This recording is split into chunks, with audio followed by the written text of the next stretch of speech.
तो आप यहां पर सुन रहे थे मुख्यमंत्री डॉक्टर मोहन यादव को। और अब खबरों में आगे बढ़ेंगे, बात करेंगे भोपाल से खबर है जहां पर लव जिहाद मामले में बड़ा एक्शन देखने को मिल रहा है। और लव जिहाद मामले में एक्शन में राष्ट्रीय महिला आयोग है। बता दें कि राष्ट्रीय महिला आयोग ने संज्ञान लिया इस पूरे मामले पर और आयोग ने 3 सदस्यीय कमेटी का गठन कर दिया है। यह कमेटी घटना के साक्ष्य परिस्थितियों की जांच करेगी, पीड़ित युवतियां और उनके परिजनों से भी मुलाकात करेगी कमेटी, जांच अधिकारियों से भी मिलेंगे कमेटी के सदस्य। झारखंड के पूर्व डीजीपी निर्मल कौर जांच समिति के अध्यक्ष होंगे। इसी के साथ जबलपुर हाईकोर्ट की अधिवक्ता निर्मला नायक और महिला आयोग के अवर सचिव आशुतोष पांडे शामिल हैं। तो ये बड़ी खबर इस वक्त हम आपको बता रहे हैं जहां पर राजधानी भोपाल के एक निजी कॉलेज में कई छात्राओं से दुष्कर्म हुआ।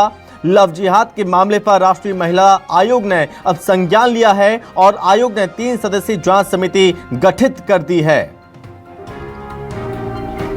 बता दें कि पूर्व डीजीपी निर्मल कौर की अध्यक्षता में इसका गठन किया गया और जानकारी के अनुसार जांच समिति 3 से 5 मई को भोपाल का दौरा करेगी और सभी पक्षों से मुलाकात कर एक विस्तृत रिपोर्ट आयोग को सौंपेगी। बता दें कि मध्य प्रदेश में जो लव जिहाद का मामला सामने आया जिसने राजस्थान के अजमेर कांड की यादों को ताजा कर दिया है, इस वारदात का पैटर्न भी वैसा ही है। पहले कॉलेज के एक छात्र को प्यार के जाल में फंसाया गया, उसका अश्लील वीडियो बनाया, इसके बाद उसी अश्लील वीडियो को वायरल करने का डर दिखाकर पीड़िता पर दबाव बनाया गया था और उसे ब्लैकमेल किया गया। अजमेर कांड की तरह यहां भी पीड़िता पर दबाव बनाया गया कि वो अपने दोस्तों से भी ये सब करवाए। और आपको बता दें कि अब तक तकरीबन चार पीड़िताएं सामने आ चुकी हैं। इस मामले में 4 आरोपियों के खिलाफ मामला दर्ज किया जा चुका है, जिसमें 4 आरोपियों की गिरफ्तारी हो चुकी है, वहीं एक अन्य की तलाश लगातार चल रही है। इस पर जानकारी और बातचीत करने के लिए हमारे साथ न्यूज एडिटर अभिलाष मिश्रा हमारे साथ जुड़ रहे हैं। तो अभिलाष, लव जिहाद और रेप कांड, इस पूरे मामले में एक तरफ तफ्तीश जारी है, कार्रवाई लगातार हो रही है, आरोपियों जो 5वां आरोपी है उसकी गिरफ्तारी हो रही है, लेकिन इस बीच ये अपडेट 3 सदस्यीय जांच समिति राष्ट्रीय बाल महिला आयोग ने संज्ञान लिया इस पूरे मामले पर।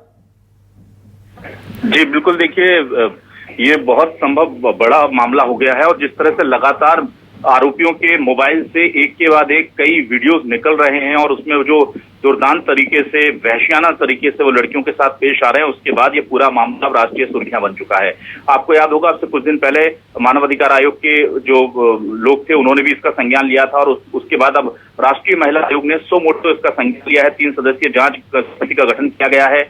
ये जांच समिति मुख्य रूप से जाकर पहले युवतियों से मुलाकात करेगी, जो पीड़ित युवतियां हैं, छात्राएं हैं एक प्रमुख इंजीनियरिंग कॉलेज की। उसके अलावा उनके परिजनों से भी मुलाकात की जाएगी, बातचीत की जाएगी। इस आयोग की कमेटी का जो मुख्य मकसद होगा वो इस तरह की घटनाएं क्या हो रही हैं, किन परिस्थितियों में लोग इतने मजबूर हो जा रही हैं लड़कियां कि वो इस तरह की चीजें करने को मजबूर हैं। क्योंकि जो जानकारी हमारे पास निकल कर आ रही है, जो 5 अब तक पीड़िताएं सामने आई हैं उनमें से 2 सगी बहन, यानी एक बहन के साथ ये पूरा ट्रैप में वो शिकार होती है। और आप सोचिए कि उसको किस हद तक डराया गया होगा संभव कि वो अपनी दूसरी सगी बहन को लेकर के जाती है और उसे इस दलदल में उसको धकेलने को मजबूर होती है। तो ये एक छोटा मोटा कोई क्राइम नहीं है, इसको ये समझना बहुत जरूरी है। इस तरह के अपराधों को लेकर महिला आयोग पहले भी बहुत संज्ञान लेता रहा है, संवेदनशील रहा है और अब ये जांच समिति जो है वो मुख्य तौर पर यही जांच करने जा रही है कि आखिर इतनी खतरनाक परिस्थितियां इन लोगों ने कैसे बनाई। बताया जा रहा है कि बहुत जबरदस्त तरीके से प्रेशर बनाया जाता था, उन्हें इतना ज्यादा खौफ में रखा जाता था, उन्हें मारा जाता था। उस तरह के वीडियो कथित तौर पर पुलिस को मिल गए हैं। कुछ वीडियो डिलीट कर दिए हैं कई आरोपियों ने, जिन्हें रिकवर करने के लिए IT एक्सपर्ट्स की मदद ली जा रही है। तो इस पूरे मामले में अब राष्ट्रीय स्तर पर भी तमाम एजेंसियां और तमाम जो संगठन है वो सक्रिय हैं और उम्मीद करते हैं कि पूरा ये नेक्सस निकल कर सामने आएगा। अभिलाष, अब इस पूरे मामले पर राष्ट्रीय महिला आयोग ने जांच शुरू करने की बात कही है, जांच होगी तो कह सकते हैं कि जो पीड़िताएं अभी छुपी हुई हैं, जो सामने नहीं आई हैं, वो अपने आप को सिक्योर महसूस करेंगी, सेफ्टी महसूस करेंगी जब राष्ट्रीय महिला आयोग की टीम उन तक पहुंचेगी। जब कुछ पीड़िताओं से बातचीत होगी तो और परतें खुलेंगी, ऐसे में और भी पीड़िताएं सामने निकल कर आ सकती हैं।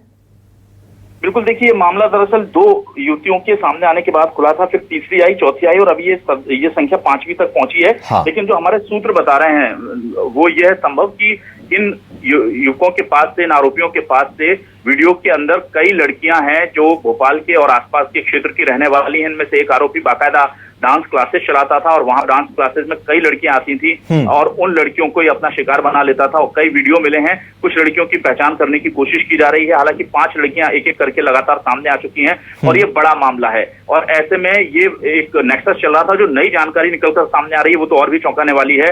ये जो लोग हैं ये उन वीडियोस को जिसमें वो टॉर्चर करते दिख रहे हैं, लड़कियों के साथ रेप करते दिख रहे हैं, उन्हें पॉर्न साइट पर बेचने के लिए भी तैयारी कर रहे थे। इस तरह की जानकारी भी सूत्रों के हवाले से निकलकर सामने आ रही है। मतलब ये नेक्सस कितना बड़ा था आप सोचिए कि पहले लव जिहाद के नाम पर लड़कियों को गलत हिंदू नामों से फंसाना, फिर उनके साथ रेप करना, उसे रिकॉर्ड करना अघोषित तरीके से, और उसके बाद लड़कियों को ब्लैकमेल करना और ब्लैकमेल करने के बाद दूसरी लड़कियों को बुलाना और फिर एक पूरा नेक्सस बना करके, गिरोह बना करके पॉर्न साइट को, उन वीडियोस को बेचने की फिराक में भी ये लोग थे। तो ये बहुत बड़ा मामला निकलकर सामने आ रहा है, एक एक करके परतें खुल रही हैं और ये कोई बड़ी बात नहीं होगी कि अगर इसमें और भी लड़कियों के नाम सामने आते हैं। और ये करीब 8 सालों से मामला चल रहा था संभव, जो पहली घटना है वो 8 साल पहले की है, आप समझ जाइए। जिस तरह से मामले की पड़ताल हो रही है और पता चल रहा है कि कुछ आरोपियों को अन्य शहरों से गिरफ्तार किया गया, उससे ये मानकर चल सकते हैं कि ये हो सकता है ये चीज केवल भोपाल शहर तक सीमित ना हो, अन्य शहरों में भी इस तरह की वारदात को इनके द्वारा अंजाम दिया गया होगा।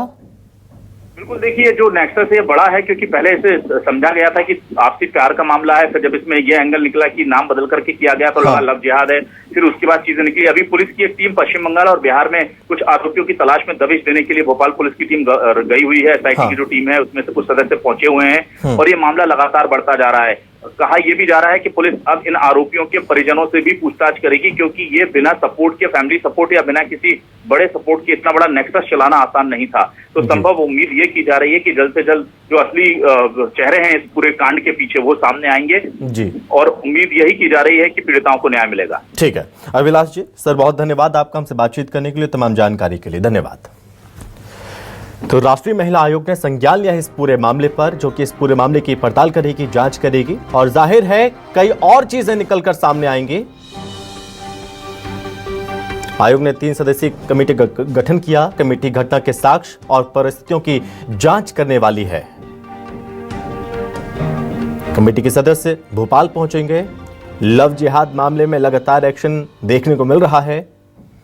आरोपियों की गिरफ्तारी की जा रही है। बता दें कि अब तक 4 आरोपी गिरफ्तार किए गए। जो 5वां आरोपी है वो अभी फरार है, उसकी धरपकड़ लगातार की जा रही है, खोजबीन लगातार चल रही है।